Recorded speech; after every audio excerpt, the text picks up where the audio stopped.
Raghu auto rickshaw driver है। वो रोज सवारियों को यहाँ से वहाँ पहुँचाया करता था। कभी कभार रघु को दिन भर सवारियाँ मिलती थी, लेकिन कभी कभार उसे सवारी की तलाश में यहाँ वहाँ भटकना पड़ता था और रोज शाम 8 बजे उसे रिक्शा लौटाना पड़ता था। उसका रिक्शा किराए पे था। लाओ रघु, आज के 400 रुपए। आज मुश्किल से 800 रुपए की कमाई हुई है सेठ। वो सब मैं नहीं जानता। मेरे ऑटो का एक दिन का किराया है 400 रुपए। तुम्हें नहीं परवड़ता तो मत लो। आप तो नाराज हो गए सेठ, ये लीजिए। उसकी कमाई का आधे से ज्यादा भाग तो किराए में ही चला जाता था और बचे हुए पैसे लेकर वो अपने घर लौटता था। ये लो सुनैना, आज की कमाई। इसमें से 200 रुपए तो घर के किराए में जाएंगे और बचे हुए 200 रुपए में क्या क्या करूँगी? अब मैं भी क्या करूँ? दिन भर घूम के बस 800 रुपए कमाता हूँ। 400 रुपए ऑटो का किराया, 200 घर का और बचे हुए 200 रुपए तुम्हें दे दिए। ऐसा कब तक चलेगा? पिताजी, आप दादाजी का पुराना ऑटो रिक्शा क्यों नहीं चलाते? बेटा, अब वो चलने की हालत में नहीं है। उसकी सिर्फ बॉडी अच्छी है, बाकी इंजन खराब हो गया है। अब वो किसी काम का नहीं। रघु और सुनैना परेशान थे, पर बादल सोचने लगा कि वो उस पुराने ऑटो रिक्शा के साथ क्या कर सकता है। कुछ देर बाद बादल वहाँ पहुँचा जहाँ वो पुराना ऑटो रिक्शा था। वहाँ उसका ध्यान एक पुराने कंटेनर पर गया। ये तो किसी पुरानी ट्रेन का कंटेनर है, पर ये बस आधा है। बादल उस कंटेनर के अंदर गया तो वो कंटेनर काफी बड़ा था। ये कंटेनर मेरे घर के जितना बड़ा है कि मैं इसमें सो भी सकता हूँ। मैं क्या, इसमें मेरा पूरा परिवार रह सकता है। अगर हमने इस कंटेनर को पुराने रिक्शे पर रख दिया तो हम सब इसी कंटेनर में रह सकते हैं और घर का किराया भी बच जाएगा। वाह! रघु दौड़ता हुआ घर आया और उसने अपने पिता को अपना ये आइडिया बताया।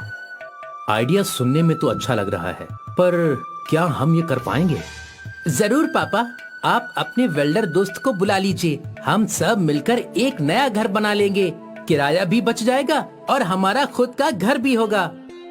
सुनने में ये आइडिया अटपटा लग रहा था, पर रघु जानता था कि बादल बहुत होशियार है।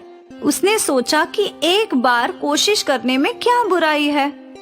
रघु अपने वेल्डर दोस्त को ऑटो रिक्शा के पास ले आया और उसे बादल का आइडिया बताया। वैसे ये पुराने रिक्शे की बॉडी बहुत मजबूत है और ये कंटेनर भी। हम रिक्शे के ऊपर घर तो बना सकते हैं। कल ही काम शुरू करते हैं। बादल और रघु ये सुनकर बहुत खुश थे। अगली सुबह तीनों उसी जगह पहुँचे और उन तीनों ने काम शुरू किया। शाम तक आधा काम हो गया था। कल दरवाजे और खिड़कियां लगाकर पेंट कर देंगे। ठीक है भैया। अगली सुबह फिर काम शुरू हुआ। दरवाजे और खिड़कियां लग गई। शाम तक उनका ऑटो रिक्शा घर तैयार हो गया। अब ये हुई ना बात, हमारा अपना घर। अब किराए में भी पैसे नहीं जाएंगे पापा। हाँ, बचत ही बचत। अगली सुबह रघु और उसका परिवार अपने ऑटो रिक्शा घर में शिफ्ट हो गए। सब लोग बहुत खुश थे। आज खुशी खुशी रघु काम पर गया।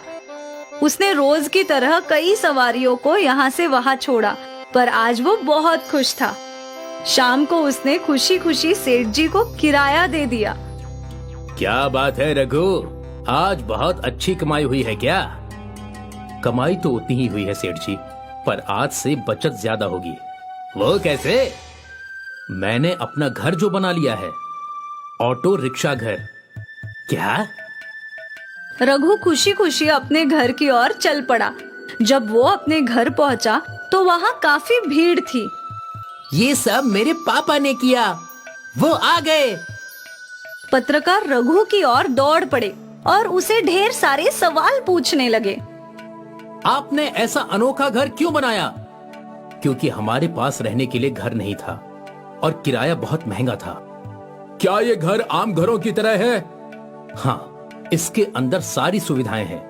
हम तीनों आराम से सो सकते हैं। अंदर किचन भी है। पत्रकार ढेर सारे सवाल कर रहे थे और रघु उन सबको जवाब दे रहा था।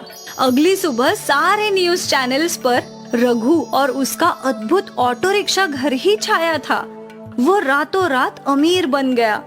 रघु का ये वीडियो एक बड़े कंपनी के सीईओ ने देख लिया। आइडिया कमाल का है। This man deserves big. अपनी परेशानियों का इसने अलग हल ढूंढा है। मुझे इसकी मदद करनी ही चाहिए। उस सीईओ ने रघु के नाम 10 लाख का चेक लिख दिया। कंपनी का एक आदमी रघु को वो चेक देने आया। हमारे सर ने आपके आइडिया से खुश होकर आपके लिए ये चेक भेजा है। प्लीज इसे स्वीकार कीजिए। Good luck. 10 लाख का चेक देखकर रघु का पूरा परिवार हका बक रह गया। उन्होंने वो चेक खुशी खुशी कबूल किया। उन पैसों से रघु ने नया ऑटो रिक्शा खरीदा। अब उसकी सारी कमाई बच रही थी।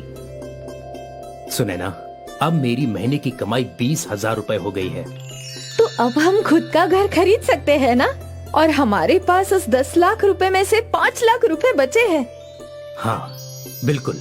और बादल को इंग्लिश मीडियम स्कूल में भी पढ़ा सकते हैं। हमारी तो किस्मत ही पलट गई।